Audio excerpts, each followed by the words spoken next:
Students, how are you all? जय हिंद to all of you. आज जो आपके साथ डिस्कशन करने जा रहा हूँ टॉपिक, आप में से कई जो एस्पिरेंट हैं, जो स्टूडेंट्स हैं, जो मेरे से कनेक्टेड हैं, वो लोग कमेंट्स में पूछते हैं इस तरह की चीज़। और एक कॉमन चीज़ है जो मैंने भी एक्सपीरियंस की है, वो ये कि पढ़ाई करते समय जब हम अपनी स्टडीज़ कर रहे होते हैं उस दौरान हमें नींद सी फील होती है, यानी कुछ स्लीपी सा महसूस होता है, कुछ एक फटीग सा महसूस होता है और पढ़ाई में हमारा मन नहीं लग पाता, या दूसरे शब्दों में हम पढ़ाई में कॉन्सेंट्रेट नहीं कर पाते जब भी हम पढ़ने बैठते हैं।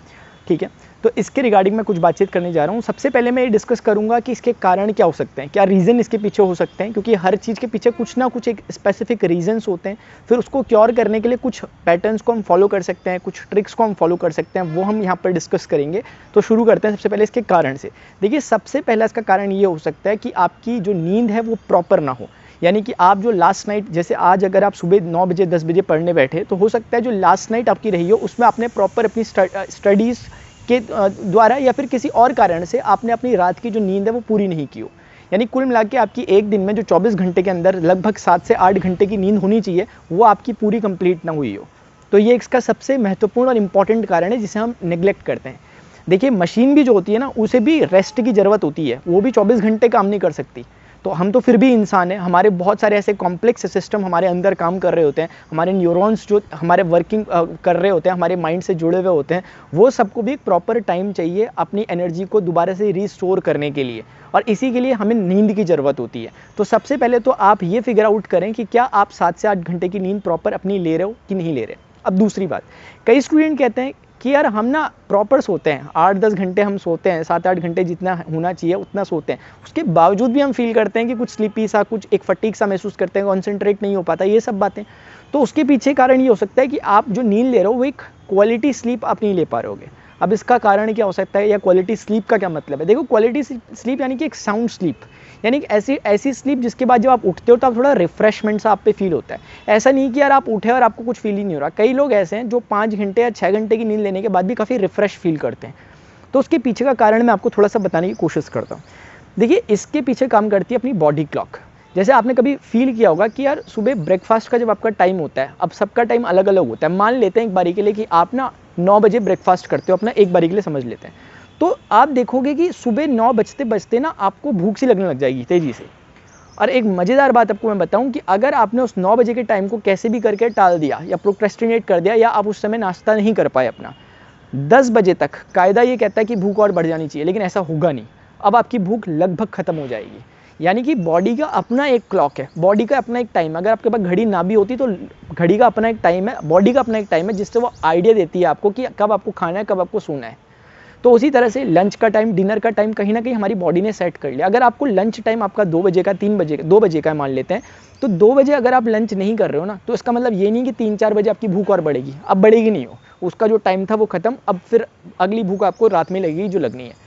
इसीलिए चीज़ें ऑन टाइम हो तो बेहतर है। अब जब वो आपकी बॉडी क्लॉक और जो आपकी वो जो वॉल में लगी हुई क्लॉक है, जब ये दोनों मैच कर जाती है ना, तब कुछ अच्छा हो सकता है। जैसे आपने कईयों को सुना होगा, कोई कहता है कि यार रात में पढ़ाई करते हैं, हम लोग रात में पढ़ाई करते हैं, या कुछ कहता है कि टॉपर्स रात में पढ़ाई करते हैं, कोई कहता है नहीं मैं तो सुबह, मेरी पढ़ाई जो चलती है वो सुबह की चलती है, कि यार सुबह 9 बजे से बैठे शाम तक बैठे, उसके बाद सो गए टाइम से, 10 बजे से पहले सो गए रात में, और आराम से सुबह 7-8 बजे उठे। ऐसे वाले भी कुछ स्टूडेंट होते हैं। और कुछ लोग नाइट आउल्स होते हैं, यानी कि वो रात में पढ़ाई करते हैं, यानी कि उनकी पढ़ाई स्टार्ट होती है 10 बजे के बाद और सुबह 4-5 बजे तक जाती है।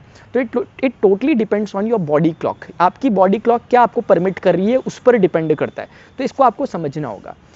इसी में एक बहुत इंपॉर्टेंट बात है, जैसे कि मैं कह रहा हूँ ना कि यार लंच का टाइम होता है, या ब्रेकफास्ट का टाइम होता है, डिनर का टाइम होता है, आपके खाने का टाइम होता है, एक फिक्स टाइम होता है, उसके बाद आपको भूख नहीं लगती। कहा ना मैंने, वैसा ही नींद के साथ भी है। देखो, ये आपको ना इन्वेस्टिगेट करना पड़ेगा, खुद ही आपको समझना पड़ेगा कि आपकी बॉडी किस तरह से इस चीज़ पे रिएक्ट करती है। मैं क्या कहना चाह रहा हूँ, समझे जरा इसको।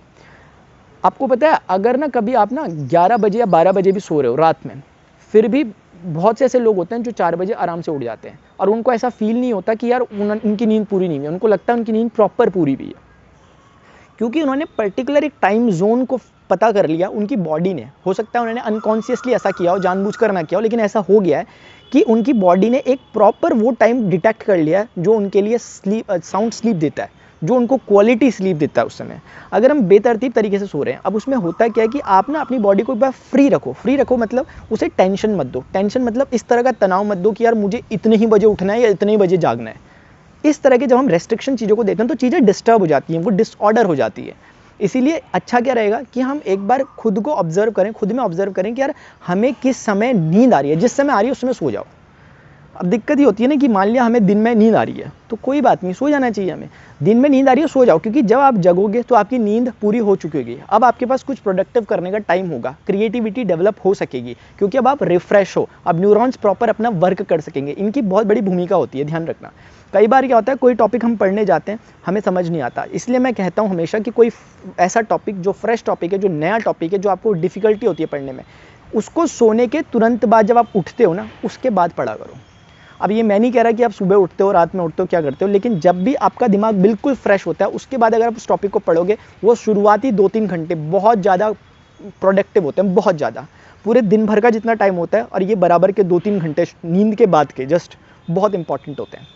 तो इसीलिए हमें इस चीज़ को ध्यान रखना है। अपने साथ ज़बरदस्ती का आपको ना एक तरह से बर्डन नहीं डालना बॉडी पर, क्योंकि फिर आप बॉडी पे बर्डन डालोगे वो प्रोडक्टिव नहीं हो पाएगी, फिर इसी तरह की चीज़ें फैली रहेंगी, चीज़ें डिसऑर्डर वे में रहेंगी। तो ज़रूरी क्या है, इंपॉर्टेंट क्या चीज़ है कि हमें सबसे पहले समझना है कि हमारी बॉडी क्लॉक किस तरीके से वर्क कर रही है, एक बात।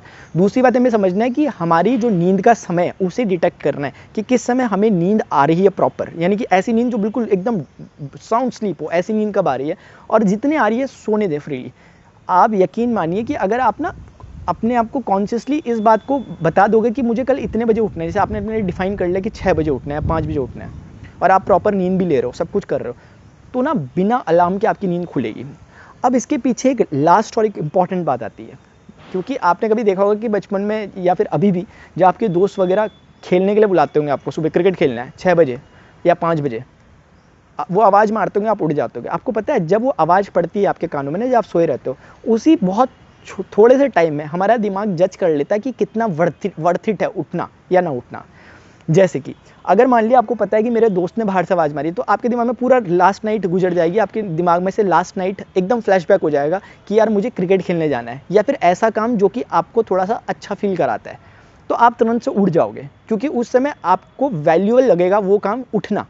लेकिन अगर आपने पहले से आपके दिमाग में पढ़ाई के लिए कुछ निगेटिव या इस तरह के थॉट्स हैं कि यार वो टॉपिक तो मुझे समझ ही नहीं आ रहा, तो जैसे ही आपके दिमाग में अलार्म वगैरह बजेगा, तो आपके दिमाग में तुरंत फ्लैशबैक हो जाएगा कि यार वही टॉपिक दोबारा से पढ़ना है, वही सब बोरिंग चीज़ें, आप सो जाओगे तुरंत, क्योंकि दिमाग आपको बोलेगा सो जाओ, शांति से सो जाओ। वो आपको रेस्ट फील कराने की कोशिश करेगा, क्योंकि उसका काम ही यही है, क्योंकि उसको अपनी जो यहाँ का सिस्टम है उसे रेस्ट रखना है, फ्री रखना है, तो आप फिर सो जाओगे। इसलिए इंपॉर्टेंट क्या है कि अगर आपको कल सोने के बाद जब आप उठोगे, आपको कुछ पढ़ना है, उसकी प्री प्लानिंग आपकी पहले ही हो जाए, और प्री प्लानिंग इस तरह की हो कि जो आपको एक पॉजिटिव फील दे रही हो, यानी कि अगर आपकी नींद उठे तो आपको एक एक्साइटमेंट हो।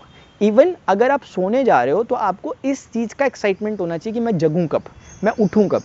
आप सो इसलिए नहीं रहे कि आपको सोने में मज़ा आ रहा, आप सो इसलिए रहे क्योंकि आप फैक्ट्स को जानते हो, आप ये जानते हो कि मेरी बॉडी को रेस्ट की ज़रूरत है। मेंटली आप थके हुए नहीं हो, लेकिन आप बॉडी को अपने फिजिकल लेवल पे उसे रेस्ट प्रोवाइड करने के लिए सो रहे हो। ये अगर हमारा टेंशन रहता है, इस तरह की अगर हमारी प्रैक्टिस रहती है, अगर हमने 5-10 दिन भी इस चीज़ को फॉलो किया, एक हफ्ते भी फॉलो किया, डेफिनेटली हम देखेंगे कि इसमें चीज़ें वर्क कर रही हैं, सुधार आ रहा है। ऐसा आप करेंगे डेफिनेटली आपको, लेकिन ना करना पड़ेगा, फर्स्ट टाइम एग्जीक्यूट करना पड़ता है, धीरे धीरे वो रिदम में आ जाएगा, फिर वो आपकी एक तरह की हैबिट बन जाएगी, फिर इसके बिना आप नहीं रह सकते, क्योंकि इसमें आपको अच्छा फील होगा। तो ये कुछ बातें थी जो मुझे लगा कि आप अगर इनको फॉलो करोगे तो डेफिनेटली कुछ अच्छा होगा। Student, always remember, opportunities don't happen, you have to grab it. जो अवसर होते हैं वो कभी आते नहीं है, वो कभी अचानक से नहीं घट जाएंगे, कोई लॉटरी नहीं लग जाएगी किसी की। उसको घटित करवाने के लिए आपको अपने एफर्ट्स डालने होते हैं, और अगर आप लगातार और कंसिस्टेंट एफर्ट डालते हो तो डेफिनेटली आपको सक्सेस भी मिलती है। अभी के लिए इतना ही, मिलते हैं अपने नेक्स्ट सेशन में। Till then goodbye, see you, take care, जय हिंद, बाय बाय।